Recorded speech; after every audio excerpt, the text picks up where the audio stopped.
네, 안녕하십니까. 네. 오늘 논술 두 번째 시간입니다. 지난 시간에는 서론 쓰는 방법 두 가지 방법으로 살펴드렸죠.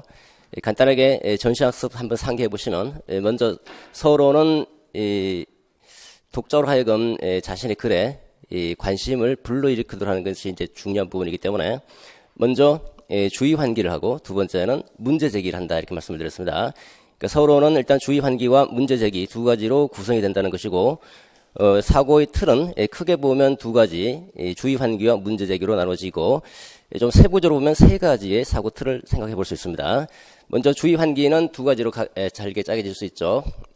첫 번째는 시사 이슈형으로 시작할 수도 있고요. 도입 문장을, 도입 문장과 뒷받침 문장 두 가지로 나눠지는데, 도입 문장을 시사 이슈로 시작할 수도 있고 주장 제기로 시작할 수 있다고 말씀드렸습니다. 시사 이슈로 시작하든 주장 제기로 시작하든 일단 도입 문장이 나오면 그 다음에 그 도입 문장을 뒷받침해주는 뒷받침 문장이 두 번째 사고 틀입니다. 그래서 도입 문장과 뒷받침 문장, 그 다음에 세 번째가 문제 제기, 이렇게 이제 3단계로 논리적으로 여러분들 사고를 구성해 주시면 서론 쓰는데 크게 무리가 없다.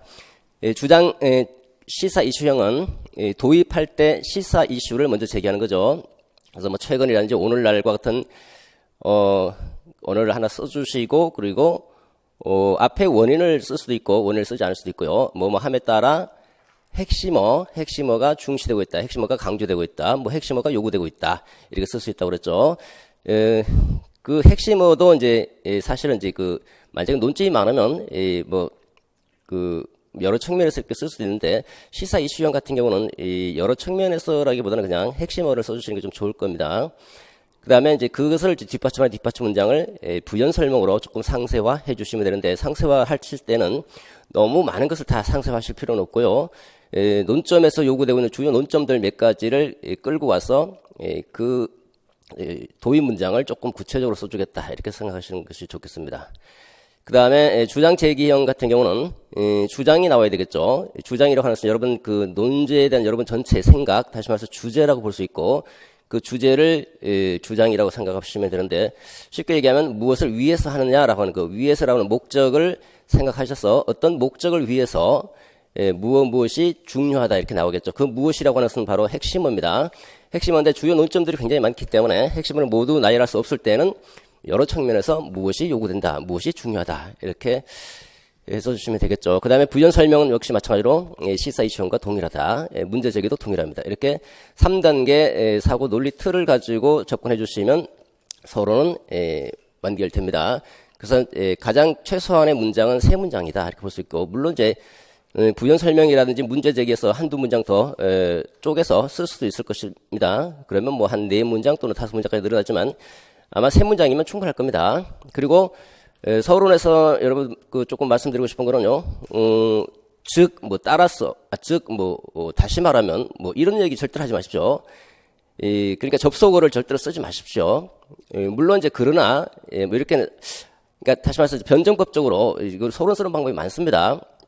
변정법적으로 정관 합의 원리에 따라서 정을 앞세우고 그다음 뒤집어서 반을 제기하고 그다음에 논의하고자 하는 문제 제기, 이렇게 들어갈 수도 있거든요. 그거는 제가 나중에 시간 되면 다시 설명드리겠지만, 일단 두 가지 제가 말씀드린 대로 시사 이슈형과 문제 제기, 주장 제기 두 가지로 들어가시면 좋겠습니다. 어디에서나 다 통할 수 있고, 그 다음에 접속어를 가능하면 쓰지 말자. 그리고 문장을 표현하실 때는 서론뿐만 아니라 이제 본론도 마찬가지겠지만요, 문장 표현에서는 문장 표현력이 필요합니다. 그러니까 이제 좀 화려하게 아주 매끄럽게 글을 쓸 필요까지는 없는데, 그래서 어느 정도 문장력은 갖춰야 되겠죠. 어떤 사람들 보면요, 여러분 서술어만 봐도 이 사람이 문장을 좀 쓰는지 안 쓰는지 알 수가 있습니다. 서술어를 보면 첫 번째 문장과 두 번째 문장, 세 번째 문장이 전부 다 동일해요. 예를 들면 지난번에 어떤 학생이 글을 썼던데, 이루어지고 있다, 그 다음에 또 두 번째 문장도 이루어지고 있다, 세 번째 문장도 이루어지고 있다, 요구되고 있다. 아니 무슨 똑같은 표현을, 우리나라 사람들의 특징이 동일한 표현을 잘 쓴다는 거예요. 다른 표현으로 바꿔줄 수 있음에도 불구하고, 그 다음에 그 명사도 마찬가지다. 명사도 A가 이루어지고 있다, 그 다음에 또 A가 이루어지고 있다. 또 A가 이루어져. 그러니까 똑같은 내용을 계속 하고 있는 거예요. 그러니까 이게 무슨 말이냐면 질질 끌고 있다는 거 말을 질질. 그러니까 말 만들려고 노력하고 있는 거예요. 그게. 그러니까 여러분 글을 잘 안 쓰시는 분들은 글을 쓰려고 억지로 뭐 지어짜서 말을 만들려고 하죠. 그게 가장 큰 단점이에요. 그러다 보니까 말이 늘어지고 똑같은 표현이 동일하게 나타나고 그렇습니다. 말 만들려고 하지 마십시오. 사고 틀만 딱 잡고 거기다 딱딱딱 집어넣어 주겠다. 그리고 표현 자체는 워낙 간결해야 됩니다. 원래. 워낙 간결하게 되기 때문에 나중에 이제 그 본론 들어가서 또 말씀을 드리겠지만 교육학 논술 공부하신다고 해서 그 많은 내용들을 전부 다 외우려고 그러시는데 무슨 뭐 인공지능입니까? 그걸 다 외우고 있게? 핵심어만 외우십시오. 핵심어만 외우고 여러분 공부하실 때는 결국은 공부라고 하는 것은 뭡니까? 자기 것으로 만드는 거죠. 자기 것으로 만들면 자기 언어로 만들어요. 자기 언어로. 자기 언어화 돼야지 그게 자기 것이 되는 거죠. 자기 언어화 되지 않고 거기 있는 그 문구를 그대로 다 외우려 하면 정말 힘듭니다. 그거 어떻게 다 외웁니까? 그리고 표현해보면 또 이상하게 표현이 잘 안 나와요. 그게. 자기 언어로 되어 있지 않아요. 이상은. 그래서 핵심어 중심으로 자기 언어화해서 자기 언어로 이게 표현하려고 하는 것이 가장 편하고 또 읽는 사람도 아 얘가 뭔가 좀 공부를 하고 있었구나라는 것을 보여줄 수가 있거든요. 그래서 뭐 예를 들어서 행동주의다. 행동주의에 대해서 행동주의와 관련된 정의가 여러 정의가 많을 거 아닙니까? 그 좋은 정의들 다 묶어서 보니까 두세 줄 이상 이렇게 쓰고 있습니다. 그 읽힙니까 그게? 읽히지 않죠. 어쨌든 여담이고. 자, 어쨌든 이제 오늘은 두 번째 시간으로 본론과 관련되는 서술 방식을 공부하도록 하겠습니다. 일단 논술이라고 하는 것은 논리적으로 자신의 주장을 피력하는 글이다라고 볼 수 있죠. 그러자면 주장이 있고 주장을 뒷받침할 수 있는 근거를 제시해서 상대방을 납득시켜야 되는 겁니다. 그러자면 논리적인 서술이 필요한데 논리적인 서술을 필수적으로 요구되는 방법이 두 가지 방법입니다. 첫 번째는 논증의 방법이고 두 번째는 설명의 방법입니다. 그러니까 논리적이라고 하는 것은요. 논증과 설명을 빼고는 없습니다. 그 논술에서 나오는 논술형은 논증형 아니면 설명형입니다. 그러니까 설명형 논술과 논증형 논술 두 가지 방법밖에 없고 이것을 통해서 논리적으로 글을 쓰게 되는 거죠. 왜냐하면 논리적일 수밖에 없는 거예요. 논증도 논리적이고 설명도 논리적이기 때문에 우리가 크게 글쓰기 양식을 나누면 네 가지로 나눠집니다. 첫 번째는 설명의 방식이 있고 두 번째는 논증의 방식이 있고 세 번째는 서사의 방식, 네 번째는 묘사의 방법. 이 네 가지 방법이 글쓰기의 대표적인 양식이고 이 이외에는 나머지 어떤 글쓰기는 없습니다. 물론 이제 글의 갈래를 여러 가지로 나눌 수 있지만 그 글의 갈래도 소설이라고 해서 꼭 뭐 묘사만 있는 건 아니죠. 서사만 있는 게 아니라 중간중간 마치 이 한 장면을 포착해서 그림 그리듯이 자세하게 기술하는 경우가 있죠. 그죠? 그걸 우리는 묘사다라고 하는 겁니다. 서사라고 하는 말은 뭡니까? 서사 구조를 이제 서사라고 하는데 대표적인 것이 이제 소설이죠. 소설 같은 경우는 어떤 시간 구조에 따라서 이야기가 전개가 됩니다. 그 이야기는 하나의 사건이죠. 그러니까 사건과 시간 흐름에 따른 사건의 전개가 바로 서사입니다. 서사. 그리고 설명이라고 하는 것은 설을 풀어서 밝을 명자 명쾌하게 해준다는 겁니다. 그러니까 풀어 헤쳐서 상대방이 쉽게 이해할 수 있도록 풀어 헤쳐주는 게 설명입니다. 풀어 헤쳐서 쉽게 이해할 수 있도록 게 설명이죠. 여러분 프린트 다 있습니다. 그 다음에 오늘 우리가 다룰 논증, 다음 시간은 설명을 다룰 것이고 오늘은 논증을 다룹니다. 논증이라고 하는 것은 한마디로 얘기하면 논리적으로 증명한다는 거예요. 논증, 논리적으로 증명한다. 그래서 오늘은 논리적으로 증명한다는 것이 도대체 무엇인가 거기서 관해서 살피려고 하는 겁니다. 그래서 오늘 학습 목표는 일단 기본적으로 논증이란 무엇인가 논증의 개념을 아셔야 되고 두 번째는 다음 시간에 다룰 설명과 논증의 차이점을 좀 이해해 두시면 훨씬 편합니다. 물론 모르셔도 됩니다. 그렇지만 이해하면 얘가 지금 나한테 설명을 요구하고 있구나. 나한테 지금 논증을 요구하고 있구나. 거기에 맞춰서 논리적으로 글을 쓸 수 있으니까요. 근데 논증인지 설명인지 거의 유사해서 구별이 어려운 경우도 있습니다. 왜 어렵냐면 형태가 동일하기 때문에. 그리고 논리학에서는 똑같습니다. 논리학에서는. 지금 우리가 논증은 논리학에서 다루는 겁니다. 그래서 여러분 지금 논리를 오늘은 논리학 시간이에요. 논리학. 근데 논리하고 뭐 논증 그러면 굉장히 어려워하는데 전혀 어려울 게 없습니다. 여러분 평소에 쓰고 있는 말들이 대부분 다 여러분들 논리적으로 사고하죠? 평소에 쓰고 있는 말들이 대부분 논증이에요, 논증. 야, 오늘 철수가 갑자기 안 나왔네, 안 보이네. 무슨 일이 있었지? 그래서 뭐 내 전화도 안 받고 내 전화도 안 받는데 피하는가? 아니면 문자 보냈는데도 답장도 없고 전화도 안 받고 왜 그럴까? 논리적으로 납득을 한번 시켜보시죠. 이렇게 생각할 수 있어요. 만약에 전화를 받을 수 없는 상황이거나 굉장히 바쁜 일이 있다면 전화를 받지 못하거나 문자를 주지 않을 수도 있다. 그죠? 따라서 맞다면 그러할 것이다. 이렇게 얘기할 거 아니에요. 그죠? 그럼 바쁜 일이 있었나 보다.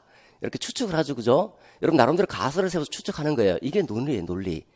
이게 이제 가설 추리인데 가설을 세워서 추리하는 방법도 있고 여러 가지 방법으로 여러분 논리적으로 사고하고 논리적으로 말하고 그래요. 어느 정도 배웠잖아요. 근데 그게 논리학이 어떤 건지는 잘 모르겠지만 무의식 중에 여러분 다 공부하는 게 논리입니다. 그래서 오늘 크게 어려워하지 마시고 차근차근 배우도록 하겠습니다. 그 다음에 세 번째는 이제 실제로 이제 적용시켜야 되겠죠. 논술에 적용시키기 위해서는 논증 방법 크게 네 가지로 살펴보겠습니다. 연역법과 귀납법 그리고 유비추론, 유추. 그 다음에 마지막으로 가설추리, 가추 요 네 가지를 살피고 각각을 논술에다가 적용해서 적용하도록 하죠. 자, 먼저 이제 논증의 개념입니다. 아까 제가 간단하게 말씀드렸지만 논증이라고 하는 것은 기본적으로 논리적으로 증명하는 겁니다. 논리적으로 증명하자면 예를 들어서 이 504호에 학생이 100명 있다. 또는 다른 걸 예를 들어 봅시다. 어떤 사람이 빵을 훔쳤다. 빵을 훔쳤다 그러면 그 빵을 훔쳤다라고 하는 생각 있죠. 여러분들 생각. 그 생각, 제가 빵을 훔쳤을 것이다라고 하는 생각. 그것을 여러분들 판단이라고 그러죠. 판단, 여러분들 판단했으면 판단한 것을 마음속에 품고 있으면 아무것도 아닌 거예요. 아무것도 아닌 거예요. 그걸 언어로 말을 표현하든지 문장으로 표현하면 그게 이제 하나의 판단의 대상이 되는 거죠. 이게 맞는지 안 맞는지 다시 말해서 참인지 거짓인지 진위의 대상이 되는 겁니다. 내가 뭔가를 주장하려 할 때 마음속에 품고 있으면 아무것도 아닌 거죠. 그것을 언어로 표현한 거. 글 쓸 때는 이제 문장으로 표현할 것이고 이제 친구 간에 대화한다면 언어로 표현할 것입니다. 그러니까 언어 형식으로 표현한 거, 다른 말로 하면 문장 형식으로 표현한 거. 그것이 명제다, 명제. 그걸 우리는 명제다라고 얘기하는 명제. 그렇기 때문에 명제라고 하는 것은 예를 들면 보십시오. 저 사람이 빵을 훔쳤을까? 저 사람을 빵을 훔쳤다고 합시다. 이건 명제가 아니에요. 왜냐하면 의문문이라든지 총유문이나 명령문 이런 경우는 참이시 거짓인지 판단할 수가 없는 거예요. 우리 저 사람이 빵을 훔쳤을까? 이건 판단할 수가 없죠, 그죠? 근데 저 사람은 빵을 훔쳤을 것이다 또는 훔쳤다 하면 어떻습니까? 훔쳤는지 안 훔쳤는지는 이제 판단의 대상이 참인지 거짓인지 대상이 돼버리는 거예요, 그죠? 그렇기 때문에 명제는 반드시 평서문 형태로 진술된다는 거죠. 여러분들 논술할 때 여러분들이 어떤 논술에서 주장을 하거나 또는 어떤 전제로서 근거를 제시하거나 그 모든 것들이 전부 다 뭐입니까? 그러면 다 평서문 형태라 해야 된다는 거예요. 논술의 본론 보면 대부분 다 대부분이 아니죠. 평서문 형태일 수밖에 없는 겁니다. 전부 다. 왜? 그게 참과 거짓의 판단의 대상이 돼야 되기 때문에. 그래서 판단을 하려면 저 사람이 빵을 훔쳤다라고 예를 들어서 명제화해서 진술을 했습니다. 그러면 그것이 사실일까요? 다시 말해서 참일까요? 참인지 아닌지는 어떻게 증명합니까? 어떤 근거를 제시하겠죠, 그죠? 내가 CCTV를 봤는데, 저 사람이 손에 빵을 짚고, 호주머니에 넣는 것을, CCTV에 잡혔다. 그러면 그게 증거가 되는 거죠? 따라서, 저 사람이 빵을 훔쳤을 것이다. 또는 빵을 훔쳤다. 이렇게 얘기를 할 수 있겠죠. 그 뒤에 나오는 빵을 훔쳤다라고 하는 말은 뭐죠? 쉽게 얘기하면 주장이죠? 다른 말로 하면 결론이죠. 그 결론은 어디서 도출되는 겁니까? CCTV 화면에서 도출이 되는 거죠. 그죠? CCTV 화면에 빵을 짚는 모습이 포착됐다. 이거 하나의 명제 맞죠? 요 명제, 요것이 이제 근거가 되고, 요것에서 빵을 훔쳤다라고 하는 주장이 제기되는 거죠. 그죠? 그 주장은 참여인지 아닌지는 이 근거를 통해서 확실시 되는 거죠. 요 앞에 있는 근거를 우리는 논리학에서는 전제라고 하는 것이고, 뒤에 나오는 결론, 그 주장을 결론이다 얘기하는 겁니다. 논술에서는 근거와 주장으로 얘기하죠. 논리학에서는 전제와 결론으로 얘기합니다. 어떤 전제에서 결론을 도출해내는 겁니다. 그래서 그렇기 때문에 논증이라고 하는 것은 논술과 필연적으로 관련될 수밖에 없고, 논술은 기본적으로 논증입니다. 어떤 근거하에서 주장을 피력해야 되니까, 어떤 전제를 깔고 그 전제에서 결론을 도출해내야 되니까 논술은 필연적으로 논증일 수밖에 없고, 또 논증도 보면요, 전제, CCTV 뭐 하나가 전제가 될 수 있고, 또 여러 가지의 그 전제, 여러 가지 근거들이 있을 수 있겠죠, 그죠? 다양한 근거를 통해서 결론을 도출할 수 있을 겁니다. 그러니까 근거가 여러 가지가 있을 수 있겠죠, 그죠? 그 전제가 여러 가지 있을 수 있고, 예, 그다음 결론은 물론 하나죠. 예, 그래서 근거, 몇 가지 근거를 통해서 주장을 피력합니다. 근데 이거를 말이죠, 논증을 하자면 어떤 전제에 대해서 필연적으로 설명이 또 들어갈 수 있거든요. 다시 말해서 하나의 명제에 대해서 다시 설명이 추가되기도 해요. 그러면 논증과 설명이 막 복합이 돼버립니다. 어쨌든 결론을 끄집어내기 위해서. 그래서 논증과 설명이 막 어울려서 결론, 주장을 도출하기도 하고, 아니면 설명 중심으로 해서 결론을 도출하기도 하고 그렇습니다. 사실 맞추고 나열할 수도 있잖아요. 아까 같은 경우는 CCTV에서 잡혔다, 또 뭐 홍길동이 봤다는 그 목격담이 있더라. 몇 가지 사실이죠? 몇 가지 사실들 쭉 나열해서 결론을 도출할 수 있겠죠, 그죠? 요거는 단순한 사실을 나열해서 결론을 도출하는 거죠. 근데, 그렇지 않고, 모든 사람은 죽는다. 소크라테스는 사람이다. 그러므로 소크라테스는 죽는다. 요거 전형적인 연역적 방법이죠, 그죠? 연역의 3단 논법입니다. 그럼 모든 사람이 죽는다 그럴 때, 모든 사람이 죽는지 아닌지 어떻게 합니까? 누구나 다 일반적으로 인정하고 있는 게 아니냐. 인정하고 있죠, 그죠? 그 인정하고 있지만, 탄탄하게 논리를 구성하려면 다시 그 전제에 대해서, 전제인 명제에 대해서 다시 한번 논의가 들어가야 되는 거예요, 논의가. 그러니까 모든 사람이 죽는다는 것에 대한 그 명제에 대해서, 그 전제에 대해서 다시 한번 설명이 들어가요, 설명. 설명을 해주면서, 자, 모든 사람이 죽지. 이제까지 불사신은 아무도 없었다. 이 역사 이래로 수천 년이 흘렀지만 아직까지 뭐 기껏해야 장수하는 사람이 기껏해야 한 100세 정도밖에 없다. 그 이후에 역사적으로 볼 때 살아있다는 사람은 아무도 없었다. 그만큼 모든 사람은 죽는다는 것은 사실이다. 따라서 모든 사람은 죽는다. 그 하나의 전제에 대해서 설명해주면, 그렇지. 이해가 되죠, 그죠? 그러니까 하나의 전제, 몇 개의 전제에서 결론을 도출하지만 그 전제에 대해서 다시 설명이 들어가죠, 그죠? 그러니까 논증과 설명이 막 어울려져서 결론을 도출할 수도 있다라는 거고, 다 빼고 설명만 얘기하면서 결론을 도출할 수도 있고, 그러니까 설명과 논증이 막 어우러질 수 있다는 겁니다. 그래서 일단은 논증만 딱 빼면 전제에서 결론을 도출한다. 요거 일단 하시고 다음 시간에 설명을 다시 말씀드리도록 하죠. 자, 그 다음에 추리라고 하는 것이 있는데, 이 추리 또는 추론이라고 하는 것은요, 논증과 같은 개념입니다. 연역 추론, 연역 논증 같은 개념입니다. 논증이라고 하는 것이 어떤 전제에서, 어떤 근거에서 결론이라고 하는 주장을 도출하는 것을 우리가 논증이라고 하죠. 이런 사고 과정을 논증 과정이라고 그런 겁니다. 추론도 마찬가지. 추론은 밀추자죠. 밀추자, 논의할 노자입니다. 그러니까 민다는 건 뭘 민다는 겁니까? 어떤 사실에서 미루어서 이미 알고 있는 기지의 사실, 이 전제에서 미루어서 새로운 어떤 것을 끄집어내는 거. 이걸 우리 추론이라고 그러죠. 사실적이에 추론적이에. 여러분 그 여러분 국어과 뭐 이신 분들은 잘 아시겠지만 사실적이에 추론적이에 비판적이에 읽기 방법이 중요한 부분 중에 하나죠. 이번 2015 개념교육과정에서는 창의적 읽기까지 같이 들어갔습니다. 4가지가. 그러니까 사실을 기준으로 해서 사실 이면에 있는 어떤 것을 끄집어낼 때 이걸 추론이라고 그러잖아요. 그죠? 추론? 그러니까 논증과 같은 거라고 보시면 됩니다. 이거 중요한 건 아니고. 자, 그 다음에 하나씩 가보도록 하죠. 좋은 명제의 조건입니다. 일단 기본적으로 전제든 결론이든 또는 근거든 주장이든 명제의 형태로 진술해야 된다는 거죠. 그러니까 의문문이라든지 뭐 청유문 형태로 쓰는 사람은 별로 없을 겁니다. 가끔 의문문 쓰는 사람도 있습니다. 어쨌든 하나의 문장은 여러분들이 근거를 제시하거나 주장을 제시할 때 그 문장은 반드시 명제 형태다. 다시 말해서 평서문 형태여야 된다는 거죠. 그러면 어떻게 쓰는 어떤 것이 좋은 명제인가 한번 봅시다. 첫 번째, 간결하고 명확해야 된다. 간결 명확하고 단정적인 표현이 바람직하다. 특히 주장 같은 경우는 보면요, 이 주장이 힘이 있어야 되는데 뭐뭐 할 것이다 또는 뭐뭐 하기 쉽다, 좀 애매한 뭐뭐 할 것 같다, 뭐 이런 표현 가끔 보면요 또 주관적으로 표현하는 경우가 있고, 그런 주관적인 표현이라든지 또는 단정적이지 못한 그런 표현들이 자주 눈에 보입니다. 그 답안지를 보면 그거는 바람직한 명제가 아니죠. 명제는 간결하고 명확해야 한다. 간결하고. 그러니까 상대방이 그러니까 강하게 닿을 수 있도록, 강하게 와닿으려면 간결하고 명확하고, 뜻이 모호해서는 안 된다는 겁니다. 뜻이 명확하고 그리고 간결 명확, 표현이 바람직하다. 한 가지 봅시다. 우리 처지는 괜찮은 편이다. 괜찮은 편이다가 아니죠. 괜찮다. 괜찮다.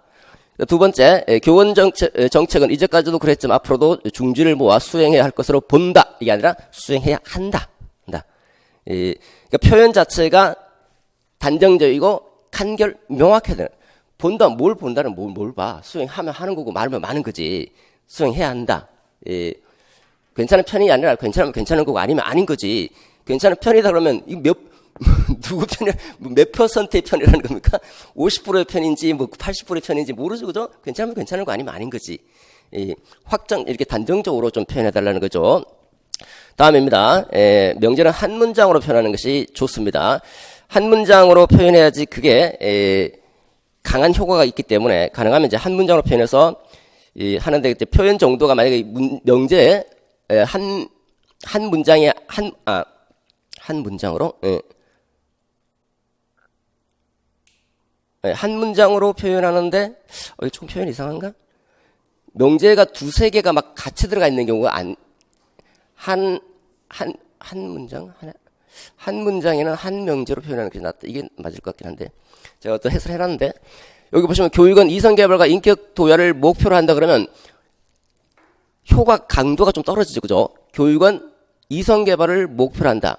또한 인격 도야를 목표로 한다. 그러면 어떻습니까? 두 가지 명제가 효과가 크죠. 물론 이거는 각각 논의해 줘야 되는 겁니다. 나중에 어떤 면에서 이성개발을 목표로 하고 있는지, 어떤 면에서 인격 도야를 목표로 하고 있는지는 다시 입증해 줘야 되는 부분인데, 부득이하게 우리가 이제 그 많은 논점들을 쓰다 보면 교육학 논술에서는 두 개, 세 개의 명제가 중간중간 다 들어갈 수도 있어요. 있긴 한데 일단 강도는 좀 떨어질 수 있다는 거. 그러니까 그게 물론 이제 논점별로 우리가 논의를 하기 때문에 하나의 논점 중심으로 논의하기 때문에 이렇게 한 문장에 두세 개의 명제가 들어가는 일은 별로 없을 겁니다. 별로 없을 거예요. 별로 없을 겁니다. 교육의 목적이 뭐냐 그러면 교육의 목적을 교육의 개념에 기초해 볼 때 교육의 개념 안에 있는 것을 내재, 밖에 있는 것을 외재라고 그러죠. 논리적이고 그 개념적인 관계로 비춰볼 때 교육의 개념을 내재적 목적이다, 외재적 목적 이렇게 구분하죠. 그럼 내재, 외재라는 말은 무슨 말입니까? 안에 있고 외재는 밖에 있다. 그죠? 뭐가? 목적이. 그럼 무엇의 기준이 뭡니까? 기준은 교육의 개념이 기준이죠. 교육의 개념 안에 있다. 그러니까 개념적으로 볼 때, 논리적으로 볼 때, 사실적이고 경험적인 것과는 구별되는 겁니다. 이건 뭐 교육학 시간도 아니고. 그러니까 내재적 목적을 추구한다. 그럼 되는 거잖아요. 그죠? 사실 뭐 내재 아니면 외재 두 개밖에 없기 때문에 사실 두 개 이상 들어갈 일은 없겠죠. 그죠? 그 속에. 그 다음에 그럼 내재 목적의 구체적인 예들이 있잖아요. 그죠? 예들. 물론 뭐 합리성의 개발이라든지 인격의 완성이나 이성의 도야 여러 가지 예들이 있겠죠? 그 예들은 그 명제를 뒷받침해주는 뒷받침 자료들이에요. 그냥 자료들. 명제는 그 단정적으로 표현하고자 하는 명제는 내재적 목적을 추구해야 한다. 이거죠. 그죠? 이거. 그렇지만 가끔 이제 두세 개의 그 명제가 들어가기도 해요. 논술을 하다 보면. 그 두세 개를 요구하는 경우가 있죠. 근데 그 대부분은 그렇지 않습니다. 그래서 무리하고 다 집어넣으려 하지 마십시오. 두 번째도 국민은 납세 및 병역의 의무가 있다. 납세 의무가 있다. 또 병역의 의무도 있다. 이렇게 하는 거죠. 그 다음에 사실명제, 가치명제, 정책명제를 한 문장으로 표현하지 말라. 요거 글 쓰다 보면 가끔 틀립니다. 가끔. 교사는 책임감이 강하다와 마땅히 그래야 한다. 책임감이 강하다와 마땅히 그래야 한다는 한 문장에 지금 같이 표현하고 있죠. IT 강국이고 IT를 발달시켜야 한다. 역시 마찬가지죠. 정책명제, 사실명제는 사실을 기술하는 겁니다. IT 강국이다. 하나의 사실을 기술하고 있죠. 사실명제입니다. 발달시켜야 한다. 어떤 행위를 강조하고 있죠. 또는 정책의 당위를 강조하고 있죠. 행위나 정책의 당위를 강조하고 있는 것을 정책명제 또는 당위명제를 하는 겁니다. 가치명제는 가치 판단을 내리는 거예요. 옳다, 그러다. 선하다, 악하다, 선악, 미추 같이 판단되는 것을 가치 명제라고 합니다. 이걸 한 문장으로 집어넣어 버리면 안 된다는 겁니다. 이거는. 그다음 봅시다. 자, 요거 보죠. 사실명제와 가치명제, 정책명제. 자, 첫 번째 봅시다. 철수는 영희를 사랑한다라고 하는 부분. 철수는 영희를 사랑한다는 것은 사실에 대한 진술이죠. 따라서 사실명제입니다. 예, 철수가 영희를 진짜 사랑한지 아닌지는 몇 가지 사실들을 바탕으로 해서 입증을 해줘야 될 거잖아요. 그죠? 요 하나의 명제가 참인지 아닌지는 다른 어떤 것들을 통해서 입증을 해야지 이게 참으로 받아들일 수도 있고 참이 아닌 것으로 받아들일 수도 있겠죠. 그럼 한번 보십시오. 여러분 참으로 받아들일 만한지 뒤에서 다 받쳐주는 겁니다. 자, 철수는 자신이 고백하고 있을 뿐만 아니라 옆에서 보기에도 확인된다. 뭐가 확인되는 거겠습니까? 이제 구체적으로 이제 풀어주죠. 설명입니다. 이거 뒤에 거는 전부 설명이죠. 처음부터 다 집어넣는 것이 아니라 이제 처음에 개괄적으로 해주고 그다음에 구체적으로 다시 풀어주죠. 철수는 시간만 있으면 그 여자를 만나서 즐거운 시간을 보내는 것이 자주 목격되고, 두 번째, 가난하지만 여자를 먼저 생각하고 기쁘게 해주려고 이런 노력하는 모습도 보이고, 그다음에 술, 담배 끄는 것도 그 여자가 원하기 때문이라고 얘기하더라. 이런 얘기라든지 노력하는 모습, 그다음에 어떻게 목격되는 것들, 요 몇 가지 사례를 바탕으로 해서 사랑한다는 것을 입증하고 있죠. 그죠? 그러니까 이 사실 명제가 입증이 되는 겁니다. 두 번째, 사랑하여야 한다는 말은 뭡니까? 요거는 정책 명제죠. 그러면 역시 마찬가지로 왜 사랑해야 되는지 입증해야 되죠. 우리는 지금 논증을 배우는 겁니다. 하나의 명제가 참인지 아닌지를 판단해야 되는 겁니다. 참이기 위해서는 근거, 다시 말해서 여러 가지 근거들이 제시될 때 그것이 참으로 판명될 수 있다는 거죠. 그러면 사랑하여야 한다는 것은 정책 명제입니다. 어떤 행위를 요구하고 있죠. 그럼 어떤 측면에서 사랑해야 되는지를 다시 증명해야 됩니다. 봅시다.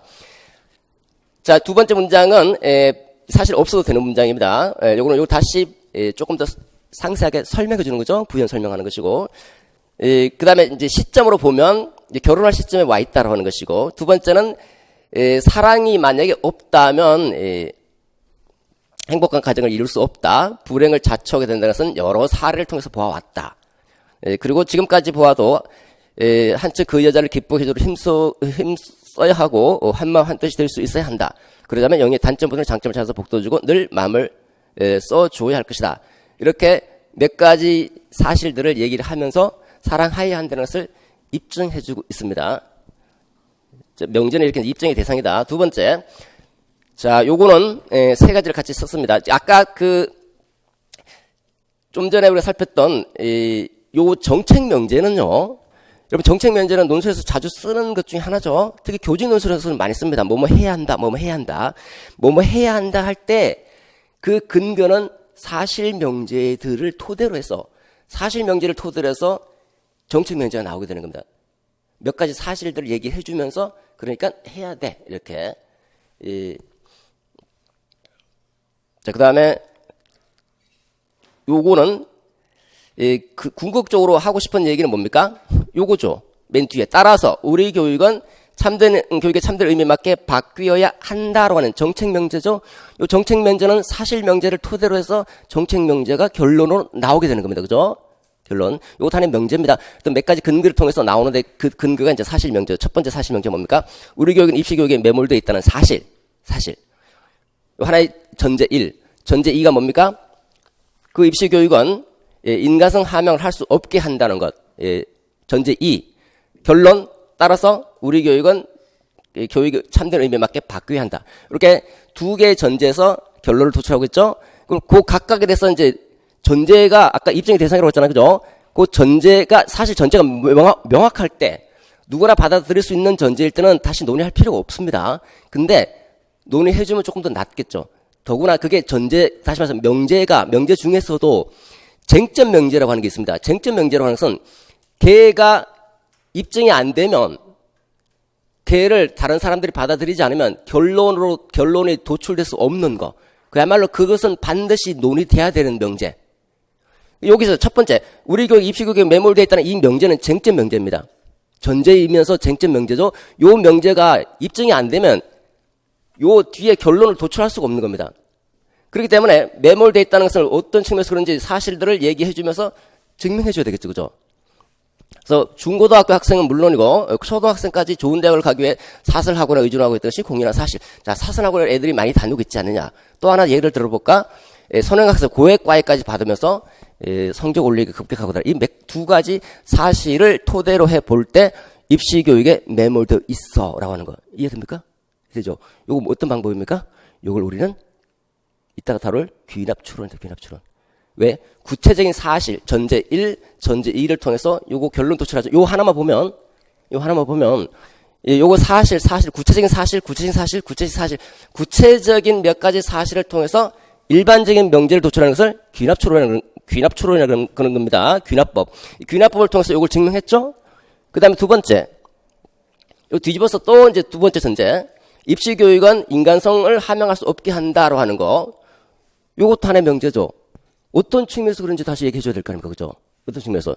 자, 뒤에 받치고 있죠? 이유를 제시하고 있습니다. 입시교육을 하면 주입식, 암기식으로 가고 또 서로 막 경쟁하지 않느냐. 이렇게 한다는 거. 이렇게 한다는 것을 바탕으로 해서 이렇게 이걸 통해서 어떻게 인간성을 함양할 수 있겠느냐. 이걸 뒤에서 받쳐주니까 얘가 또 입증이 되는 거죠. 따라서 결론은 자연스럽게 나옵니다. 따라서 진정한 교육으로 이제 바꾸자. 이건 굉장히 쉽죠. 쉽게 받아들입니다. 이걸 쉽게 받아들이기 하기 위해서는 전제가 두 가지가 있는데 이 두 가지 각각의 전제에 대해서 입증, 그 다음에 결론 도출. 이렇게 하는 거예요. 그러니까, 전제라고 하는 그 명제도 그것이 쟁점 명제일 때는 다시 말해서 걔가 논의가 안 되면 그것을 입증하지 못하면 그 뒤에 나오는 결론을 자연스럽게 받아들이지 못할 때 여러분 한번 여러분들이 상식적으로 생각해 보면 압니다. 자, 가봅시다. 자, 이제 논증과 설명의 차이입니다. 이걸 알아두시면 더 좋고요. 모르셔도 뭐 크게, 논술하는데 크게 지장이 없습니다. 자, 논증이라고 하는 것은 기본적으로 얘가 참인지 아닌지를 우리가 이제 관심의 대상이잖아요. 논증은 증명해야 된다는 거, 입증해야 된다. 자신의 그 결론, 자신의 주장을 입증해야 되는 것을 우리가 논증인 겁니다. 그러니까 참인지 아닌지가 모호한 거, 참이라고 말하고 싶은 거, 그 참이라고 말하고 싶은 것을 정당화하기 위해서 근거를 제시하는 것을 우리가 논증이다라는 논증이다. 소크라테스는 죽는다. 소크라테스가 죽는지 안 죽는지는 아직 모르죠. 참인지 명확하다가 말할 수는 없죠. 그러면 그 참이라고 하는 그 명제를 정당화하기 위해서 몇 가지 근거, 몇 가지 전제들을 쭉 얘기해주고 결론을 도출할 수 있겠죠, 그죠? 그 다음에 그래서 논증의 구성 요소는 전제와 결론입니다. 다른 말로 표현하면 전제가 근거가 되는 것이고 결론이 주장이 되는 거죠, 그죠? 주장. 설명의 방법은요. 설명이라고 하는 것은 이미 참인 명제, 어떤 사실에 대해서 그게 왜 그런 사실들이 발생했는지, 왜 어떻게 그 사실이 발생했는지를 설명이란 말은 밝힌다는 거죠. 밝을 명자. 밝혀주기 위한 것이 설명이다라는 거예요. 왜 어떻게 일어났는지. 그 설명의 목적은 당연히 왜 그런 현상, 왜 그런 사건들이 발생했는지 명쾌하게 해명하는 데 있는 거예요. 해명. 그래서 설명은 피설명항과 설명항으로 나눠집니다. 설명을 받는 거 피설명항이고 그 설명을 받는 피설명하면 설명하는 것을 설명항이라고 그래요. 전제와 결론이 아니라 피설명항과 설명항으로 나눠진다라고 하는데 한번 이렇게 얘기해 볼까요? 아까 어떤 친구가 빵을 훔쳤다라고 하는 명제가 있습니다. 빵을 훔쳤다. 근데 빵을 훔쳤는지 아는지 어떻게 아느냐 그러더니 CCTV에서 빵을 훔치는 모습이 잡혔어. 예를 들어서 이렇게 다시 한번 질문해 보겠습니다. 철수가 빵을 훔쳤어. 왜 빵을 훔쳤지? 무엇 때문에 빵을 훔쳤지? 그랬더니 답변이 CCTV에서 빵 훔치는 장면이 잡혔어. 뭔가 좀 이상하죠? 왜 이상합니까? 해명을 요구하고 있잖아요. 그죠? 좀 명쾌하게 설명해서 날 좀 이해시켜 달라는 거죠. 왜 빵을 훔쳤을까? 그래서 이제 이렇게 답변합니다. 걔가 한 3일은 굶었거든. 그래서 몹시 배가 고팠어. 아마 그래서 훔쳤을 것이야. 또는 그래서 훔쳤어. 이건 뭡니까? 명쾌하게 해명해주고 있죠. 왜 훔쳤는지에 대해서. 왜, 어떻게, 무엇 때문에 그런 사건이 발생했는지, 무엇 때문에 그런 현상이 발생했는지를 설명하고 있는 거예요. 이거는 설명이에요, 설명. 무엇 때문에 그런 일이 발생했는지 명쾌하게 밝혀주고 있는 거죠. 근데 CCTV에 잡혔으라는 것은 CCTV를 근거로 볼 때, CCTV를 잡혔다는 것을 미루어 볼 때 걔가 빵을 훔쳤을 거야, 빵을 훔쳤다, 이렇게 얘기하는 거예요. 그죠? 그 앞에 요렇게 말하는 것은 뭡니까? 이건 논증이에요. 빵을 훔쳤는지 아닌지를 확실하게 확증할 수 없는데 확실히 확증하기 위해서 증거를 대고 있잖아요. 증거. 입증하고 있잖아요. 그죠? 이렇게 논증은 입증하는 겁니다. 입증. 증명하는 것. 말 그대로 논리적으로 증명하는 것을 논증이라고 하는 것이고, 설명은 말 그대로 명쾌하게 해설해서 밝혀주는 겁니다. 그래서 해명하는 거, 해명. 자, 요거 한번 봅시다. 좀 전에 살폈던 거 먼저 한번 보죠. 자, 요거 사례부터 봅시다. 이거 보죠. 철수가 빵을 훔쳤을 것이다. 빵 집는 장면이 CCTV에 확인됐다. 이거는 논증입니다. 논증. 왜? 이 훔쳤다는 것을 참이도록 하기 위해서 요것을 요 자료를 바탕으로 증명하고 있으니까 논증이죠. 반면에 요거는 왜 빵을 훔쳤는지에 대해서 이유를 해명하고 있습니다. 이유를. 그래서 쉽게 얘기하면 이렇게 생각하십시오. 어떤 사실이 있다. 어떤 사실이나 어떤 결과가 있다. 빵을 훔쳤다라고 하는 사실이 있겠죠. 그 다음에 무엇 때문에, 왜, 어째서, 왜, 무엇 때문에 이 사실과 결과가 나타났는지, 요렇게 요 무엇 때문에 그랬는지, 무엇 때문에 저와 같은 사실과 결과가 발생했는지를 해명하려고 하는 거. 요거를 우리가 설명이다. 그러니까 논증인지 설명인지 잘 구분이 안 될 때는 도대체 무엇 때문에 그랬는지, 왜 그랬는지 해명하려고 하는 것인지, 아니면 어떤 근거를 제시해서 입증하려고 하는 것인지, 근거를 통해서 입증하려고 하는지를 살펴보시면 얘가 논증을 하려고 하는 것인지 설명을 하려고 하는 것인지 알 수가 있게 되는 거죠. 문제에서 뭐뭐를, 예를 들어서 이따가 나오겠지만 뭐 잠재적 교육 과정의 관점에서 학생이 소극적으로 행동하는 이유를 잠재적 교육 과정의 관점에서 논하시오. 또는 청소년 비행 문제, 우리 청소년 비행 문제 나왔죠? 비행, 누군지 잘 모르겠지만, 그 학생의, 학교 부정, 청소년 비행 이론의 관점에서 설명하시도록 돼 있죠. 그죠? 이거 논증을 원하는 겁니까? 아니면 설명을 원하는 겁니까? 뭘 원하는 거예요, 뭘? 결론은 동일해요, 결론은. 논리로 풀어나가는 결론은 동일합니다. 이제 우리는 이 시간이 끝나면, 결국은 저 말 한마디 하려고 이 얘기를 장황하게 끌어냈구나 하는 것을 알 수 있을 겁니다. 결론은 동일한데, 그건 나중에 이따가 끝날 때 다시 말씀드리도록 하죠. 그 다음 두 번째 봅시다. 요거와 요거. 역시 마찬가지로 여러분 이해되죠? 무슨 말인지. 요거 뒤집어도 된다. 그죠? 뒤집어도 된다. 근데 우리가 여러분들 왜냐하면 뭐뭐 때문이다. 요런 논리 형식. 요런 논리 형식을 갖고 있으면 뭐 설명이고, 또는 요런 논리 형식을 갖고 있으면 뭐 논증이다. 이건 안 통하는 거예요. 이거는 왜? 다 이런 논리 형식을 갖고 있습니다. 봤어요?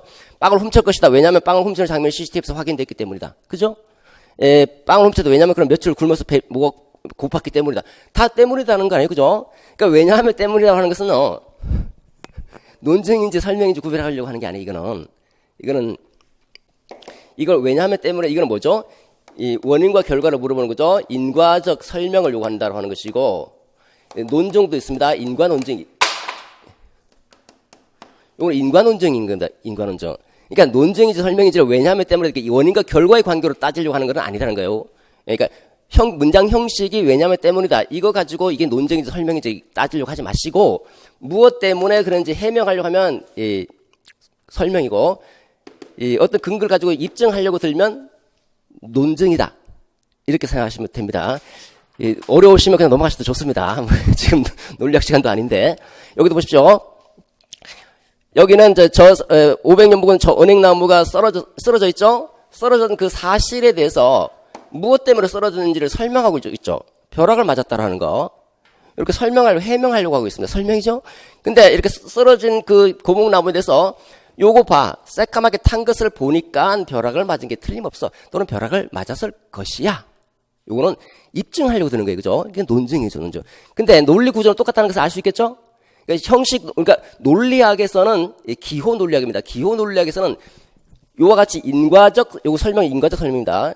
인과적 설명이나 요 논증이나 똑같아. 기호 논리학에서는. 똑같기 때문에 여러분 논술을 할 때는 논리 사고 틀이 똑같겠죠? 논리 사고 틀이 똑같다는 거예요. 그 논리 사고 틀이 똑같기 때문에 얘가 설명을 요구하는지 논증을 요구하는지는 알 필요가 없는 거예요. 그 논증 방법, 논증 틀만 아시면 되는 거예요. 어떤 식으로 논증을 하는지, 어떤 식으로 원인을 물을 때 원인을 진단하고 문제를 진단하고 원인을 밝히고 이런 얘기가 많이 나왔죠, 그죠? 전에 문제 보십시오. 제가 그 문제 따로 이렇게 나눠 드렸잖아요. 저희 지시문만 보시면 영희가 학습 동기가 떨어진 원인을 밝히고 또는 뭐뭐의 관점에서 진단하고 또는 이렇게 학교 부적응의 원인을 청소년 비행 이론의 관점에서 밝히고 이거 원인이잖아요, 그죠? 원인을 진단하고 문제를 진단하고 다 원인 진단이죠. 영희가 왜 IQ 때문에 왜 학습에 소극적인지 원인을 밝히고 이게 다 원인 설명하라는 거예요. 원인 설명하는 것은 두 가지가 있잖아요. 이게 논증의 방법이 있고 설명의 방법이 있는데 얘가 이 시험은 출제자가 나한테 논증을 요구하는지 설명을 요구하는지 알 필요가 없다. 왜? 논리 형식은 똑같고 기호 논리학에서 어차피 똑같은 겁니다. 어차피. 그게 뭔데? 그거 조금 이따가 조금 이따가. 그래서 제가 결론은 동일하다 아까 말씀드린 거죠. 자, 그 다음 가보겠습니다. 이와 같은 경우는 어떻습니까? 우리는 아침 식사를 꼭 해야 한다. 왜냐하면 아침 식사가 두뇌의 탄수화물을 두뇌가 활동하려면 탄수화물 필요하겠죠? 탄수화물을 공급해 주기 때문이다. 탄수화물, 지방, 단백질을 영양소라고 그러죠. 열량을 공급해 주니까 열량을 공급해 주기 때문에 그 탄수화물이 제일 먼저 소모가 되죠. 요거는 논증일까요? 설명일까요?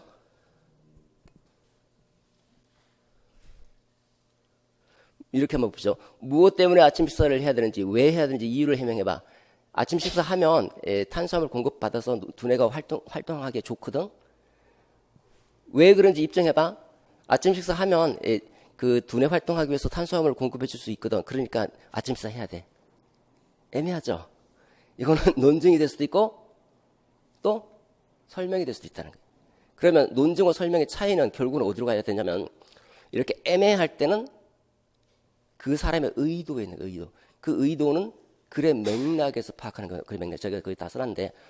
그러니까 예를 들어서 아침 식사를 꼭 해야 된다는 것을 참으로 받아들이고 어느 정도 다 받아들이고 승인되어 있는 상태에서는 그것을 자세하게 풀어서 설명해 주기 위한 설명인 것이고 아침 식사를 해야 된다는 것을 전혀 모르고 있다. 또는 왜 저래야 되는지 잘 모르고 있다. 이래서 그러니까 저걸 정당화하게 해서 이게 참이다는 것을 정당화하게 해서 뒤에 말을 하게 되면 이건 논증이 되는 거죠. 그러니까 그 말하는 사람의 의도는 글의 맥락에서 찾아볼 수 있는데 그것을 통해서 이제 파악을 할 수 있는데 그건 조금 어려운 건데요. 넘어가겠습니다. 그러니까 출제자의 의도를 보면 얘가 지금 논증을 요구하고 있구나. 애매할 때는 딱 드러날 때는 딱 드러날 수 있는데 딱 드러나는 문제가 있고요. 다 드러나지 않는 문제가 있습니다. 그건 제가 문제 할 때 다시 말씀드리겠지만 자, 논증의 종류입니다. 이제 본격적으로 들어가도록 하죠. 앞에까지는 그냥 그 객관적인 얘기니까 크게 모르셔도 되는데 지금부터는 반드시 아셔야 됩니다. 반드시 여러분들의 가장 중요한 관심 사항이고 논증 방법과 설명 방법 중에서 논증 방법을 다루고 있습니다. 그 대표적인 예가 여기 있는 것처럼 연역 추론과 귀납 추론, 유비 추론, 그 다음에 유비 추론도 귀납 추론의 한 형태고, 그 다음에 가설 추론까지 4가지를 다룹니다. 조금만 쉬었다가 하도록 하겠습니다.